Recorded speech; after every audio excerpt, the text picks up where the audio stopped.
So we've got pricking marks with ruling lines that you can clearly see. Okay, so pricking marks are so one of the rules for writing Torah scrolls is that it has to have what's called sirtut, which is ruling lines. And ruling lines are, we get like a notebook today, and it's got like those lines that are printed on it, right? Well, what did they do back then? So first of all, they didn't have pencils. Pencils didn't exist. Certainly not around the year 1000, to the best of my knowledge. Certainly not in the Western world, right? Maybe they didn't. I don't know if they existed in China or not. But in this part of the world, they didn't exist. And so a Torah scroll is required even today to be written with ruling lines. And the ruling lines, they take a sharp instrument and they scratch the line along a ruler. They literally have like a straight edge, and they scratch it to make a straight line. And then in some writings, they write with the base of the letter on the line, right? That's what we do in English. But that's not what they do in Hebrew. In Hebrew writing, the letters hang from the line. And you can actually kind of see that even in this photo, that there's almost a straight line with the top of the letters, and that lines up with the ruling line.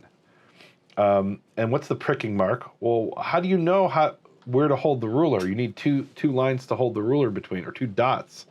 And so they would make a hole in the parchment at regular intervals, and they would do it on the other side of the parchment, and then they would scratch in size, sometimes with the back of the they didn't use a quill, they used something called a kulmus, a reed.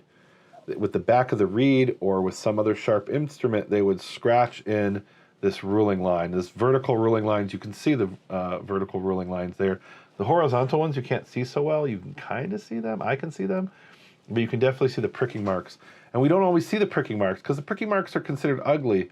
So they would usually do it way at the edge of either side of the sheet of a Torah scroll. And then they would cut that part out, or they would fold it over when they sewed the two sheets together, right? A Torah scroll is made of pages, or really sheets, we call them, yiriot in Hebrew, sheets that are sewn together. And a lot of times, usually, they were either trimmed off the pricking marks, or they were folded over and hidden by the sewing, by the seam. But in this case, you can actually see them, which is kind of cool. Thank you, Nehemia. I was actually going to ask about a sheet. What is a sheet? So you answered my question for me before. So sheet is a translation of the Hebrew term, right? They're really pages, right? But in Hebrew, we call them sheets. Some libraries call them membranes. I'm not a fan of that term, but it's just as good as any. Yiriot, sheets, is the Hebrew term. And it's interesting. Let's think about it for a minute. Why there's some interesting thing about the sheet. I mean, it's been argued that the Tabernacle uses the same word, sheets, for the tent around the Tabernacle, or not the tent, the outer courtyard, and then those sheets were held up with hooks, and the word for that hook is vav, as in the letter vav, because vav actually means a hook, not a tent peg. It's actually a hook.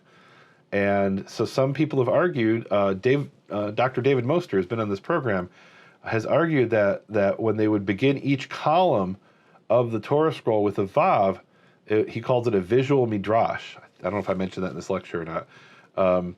But it's the idea of, okay, if we have these yiriot, these sheets, let's take another piece of terminology from the Tabernacle, which is the vav of the columns. Oh, and then each column is called a column, right? So it's a play on words there, because the word column is something that holds up a sheet or a pillar, right? We say pillar in English, right? But in Hebrew, it's the same word, column, pillar, amud. But it's also a column of text, right? And so the sheet is broken up into several columns, and then each column at the top is held up by a vav, and in this case, it's literally the letter vav. So that's kind of cool.